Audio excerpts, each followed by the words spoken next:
ശിവ, നീ അറിയണം, ഞാൻ കണ്ടതും അനുഭവിച്ചതുമായ കാര്യങ്ങൾ അതിനൊരു സാധാരണ വിശദീകരണം നൽകാൻ എനിക്ക് കഴിയില്ല. ഇതെല്ലാം സംഭവിച്ചത് കോഴിക്കോടിനടുത്ത് വെച്ചാണ്.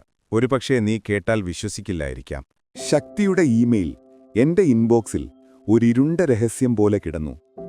വായിക്കാൻ തുടങ്ങിയപ്പോൾ ഞാൻ ആ നഗരത്തിലെ ഒരു ഹോട്ടലിൽ ക്യാഷ്യറായി ജോലി നോക്കിയിരുന്ന സന്തോഷിനെക്കുറിച്ചാണ് അവൻ പറയുന്നത്. സന്തോഷിന് സൈന്യത്തിൽ ചേരുക എന്നതായിരുന്നു ഏക സ്വപ്നം. കവിതകൾ പോലെ മനോഹരമായ സ്വപ്നങ്ങൾ. പരീക്ഷാഫലം കാത്തിരിക്കുന്നതിനിടയിലാണ് അവൻ ആ ഹോട്ടലിൽ ജോലിക്ക് ചേർന്നത്. അവിടെ വെച്ചാണ് അവൻ താമരയെ കണ്ടത്, അവിടുത്തെ അക്കൗണ്ടന്റായ താമരയെ. അവൾ സന്തോഷിന്റെ സ്വപ്നങ്ങളെക്കുറിച്ചൊന്നും അറിയാതെ തന്റെ ലോകത്ത് ഒതുങ്ങിക്കൂടി. എന്നാൽ ആരുമറിയാത്തൊരു ദുരന്തം അവളുടെ ജീവിതത്തിൽ ഒളിഞ്ഞിരിപ്പുണ്ടായിരുന്നു. താമര ഒരുപാട് സംസാരിക്കുന്ന പ്രകൃതക്കാരിയായിരുന്നില്ല. അവളുടെ കണ്ണുകളിൽ എന്നും ഒരു ദുഃഖം നിഴലിച്ചിരുന്നു. ഹൃദയസംബന്ധമായ അസുഖം അവളെ ചെറുപ്പം മുതലേ വേട്ടയാടി. ഡോക്ടർമാർ അവളുടെ ആയുസ് കുറവായിരിക്കുമെന്ന് വിധിയെഴുതിയിരുന്നു. അതുകൊണ്ടാണ് അവൾ ആരോടും അടുക്കാതിരുന്നത്. പക്ഷേ അവളുടെ നിശബ്ദതയും ഒതുങ്ങിയ സ്വഭാവവും സന്തോഷിന് അവളോടുള്ള ആകർഷണം വർദ്ധിപ്പിച്ചു. സന്തോഷിന്റെ ഊർജ്ജസ്വലതയും സൗഹൃദപരമായ പെരുമാറ്റവും താമരയെ പതിയെ ആകർഷിച്ചു. അവൾ സ്വയം തടഞ്ഞു നിർത്തിയപ്പോൾ പോലും സന്തോഷ് അവളുടെ ജീവിതത്തിലേക്ക് ഒരു പ്രകാശമായി കടന്നുവന്നു.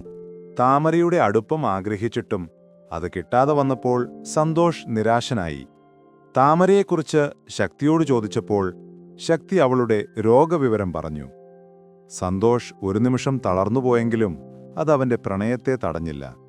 താമരയുടെ അസുഖത്തെക്കുറിച്ചറിഞ്ഞിട്ടും അവളെ കൈവിടാൻ അവൻ തയ്യാറല്ലായിരുന്നു.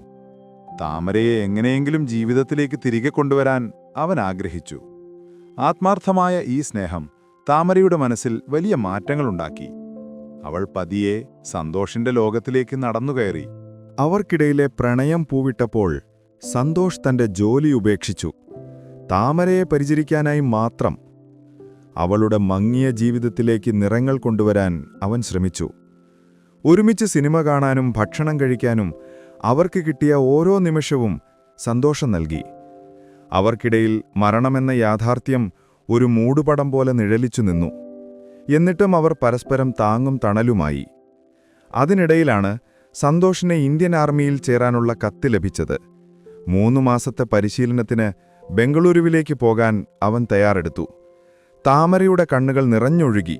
ബംഗളൂരുവിലെ സൈനിക പരിശീലനം സന്തോഷിന്റെ സ്വപ്നത്തിന്റെ പൂർത്തീകരണമായിരുന്നു. എന്നാൽ താമരയെ ഓർത്ത് അവന്റെ മനസ്സ് വ്യാകുലമായിരുന്നു. പരിശീലനത്തിന്റെ അവസാന ആഴ്ചയിൽ താമരയുടെ അമ്മയുടെ ഫോൺ കോൾ അവനെ തളർത്തി. താമരയുടെ നില ഗുരുതരമാണ്. സന്തോഷ് ഉടൻ ആശുപത്രിയിലേക്ക് തിരിച്ചു. എന്നാൽ വിധി അവനെ കാത്തുനിന്നില്ല.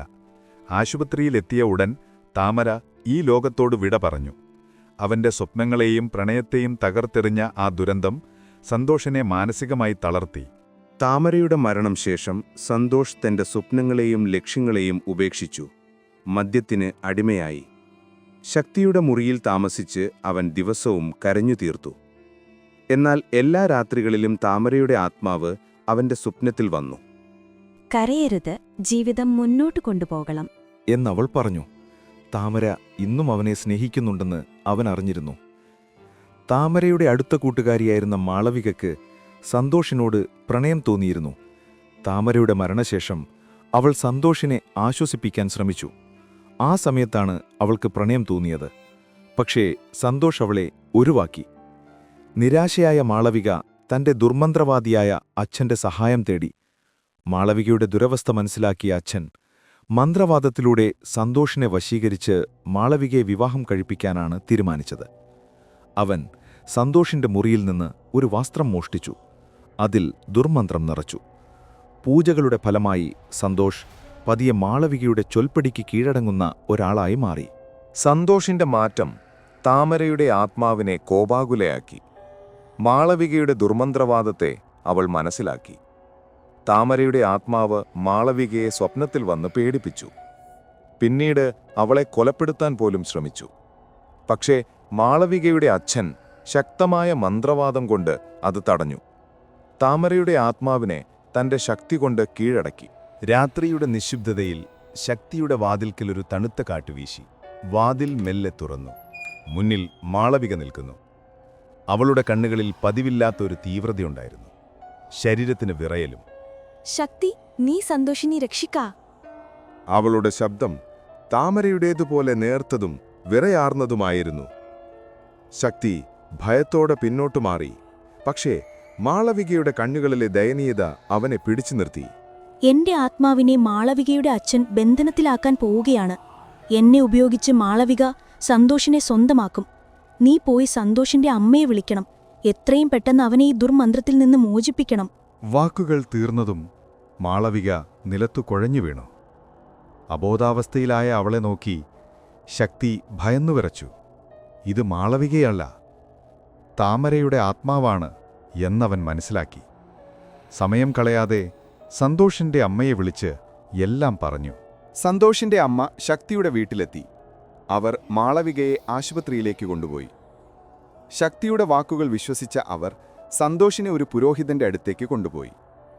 ആ പുരോഹിതൻ ഇത്തരം കാര്യങ്ങൾ പഠിച്ചും അസാധാരണ ശക്തികളുമായി ഇടപെട്ടും വർഷങ്ങൾ ചെലവഴിച്ച ആളായിരുന്നു. സന്തോഷിലെ കണ്ടതും അവന്റെ ശരീരത്തിൽ ഇരുണ്ട ശക്തിയുടെ സാന്നിധ്യം തിരിച്ചറിഞ്ഞു.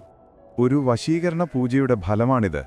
നിന്റെ മനസ്സും ശരീരവും ഇപ്പോൾ നിന്റേതല്ല, പുരോഹിതൻ പറഞ്ഞു. സന്തോഷ് ആശ്ചര്യത്തോടെ അയാളെ ഊക്കി. പുരോഹിതൻ മന്ത്രം ചൊല്ലി അവന്റെ കൈകളിൽ ഒരു വെള്ളി ലോക്കറ്റ് വെച്ചു. ഇത് ധരിക്കുക, ഇത് നിന്നെ ദുർമന്ത്രത്തിൽ നിന്ന് സംരക്ഷിക്കും. പിന്നീട് താമരയുടെ ആത്മാവിനെ മോചിപ്പിക്കാനുള്ള പൂജകൾ ആരംഭിച്ചു. പുരോഹിതൻ താമരയുടെ പഴയ വസ്ത്രങ്ങൾ തീയിലേക്കെറിഞ്ഞു. മന്ത്രങ്ങൾ ഉരുവിട്ടു. മുറിയിൽ തണുത്ത കാറ്റുവീശി. ജനലുകൾ അടഞ്ഞു തുറന്നു. തീക്കിടയിൽ താമരയുടെ ആത്മാവ് പ്രത്യക്ഷപ്പെട്ടു. അവളുടെ കണ്ണുകളിൽ ദുഃഖവും സമാധാനവും നിറഞ്ഞിരുന്നു. സന്തോഷ് ദൂരെയായി നിന്നു നോക്കി. താമര മന്ത്രിച്ചു. സന്തോഷ്, നിനക്ക് പുതിയൊരു ജീവിതമുണ്ട്. മുന്നോട്ടു പോകുക. ഒരു നിമിഷം ആ രൂപം മിന്നൽ പോലെ അപ്രത്യക്ഷമായി. താമരയുടെ ആത്മാവ് മോക്ഷം നേടി. എല്ലാം കഴിഞ്ഞിട്ടും താമരയോടുള്ള സന്തോഷിന്റെ പ്രണയം മാറിയില്ല. അവൻ തന്റെ സൈനിക സ്വപ്നങ്ങൾ ഉപേക്ഷിച്ചു. താമരയുടെ ഓർമ്മകളിൽ ജീവിക്കാൻ തീരുമാനിച്ചു. അവളുടെ ഓർമ്മകൾ വേദന നൽകിയില്ല, പകരം അതവന് ശക്തി നൽകി. അവളുടെ വീട്ടുകാർക്ക് താങ്ങായി. അവൾക്കിഷ്ടപ്പെട്ട സ്ഥലങ്ങൾ സന്ദർശിച്ചു. അവൾക്കിഷ്ടമുള്ള പുസ്തകങ്ങൾ വായിച്ചു. ഇതിനിടെ മാളവികയെ അവളുടെ അച്ഛൻ മറ്റൊരു വിവാഹം കഴിപ്പിച്ചു. അവർ ദുർമന്ത്രവാദത്തിന്റെ ലോകത്തുനിന്ന് പിന്മാറി. സന്തോഷിന്റെ ജീവിതം സാധാരണ നിലയിലായി. പക്ഷേ താമരയുടെ ഓർമ്മകൾ അവന്റെ മനസ്സിൽ ഒരു അമൂല്യ നിധി പോലെ എപ്പോഴും ഉണ്ടായിരുന്നു. അവരുടെ പ്രണയം ദുരന്തത്തിലൂടെയും ആത്മാക്കളിലൂടെയും കടന്നുപോയി. എന്നിരുന്നാലും ആ സ്നേഹം എന്നും നിലനിൽക്കുന്ന ഒന്നായി. ഇതാണ് ശക്തി എനിക്കയച്ച കഥ. ഒരു പ്രണയവും ദുരന്തവും മരണവും മന്ത്രവാദവും ചേർന്നൊരു കഥ. ചില സ്നേഹബന്ധങ്ങൾ മരണത്തിനു ശേഷവും നിലനിൽക്കും. ഒരുപക്ഷെ ആത്മാവിനെ മോചിപ്പിക്കാനായിരിക്കും താമര ആ ദുരന്തങ്ങളിലൂടെ നടന്നത്. ചില കഥകൾ നമ്മെ ഭയപ്പെടുത്തും, ചിലത് നമ്മുടെ ഹൃദയത്തിൽ പതിയും. ഈ കഥ രണ്ടും ഒരുമിച്ച് നൽകുന്നു.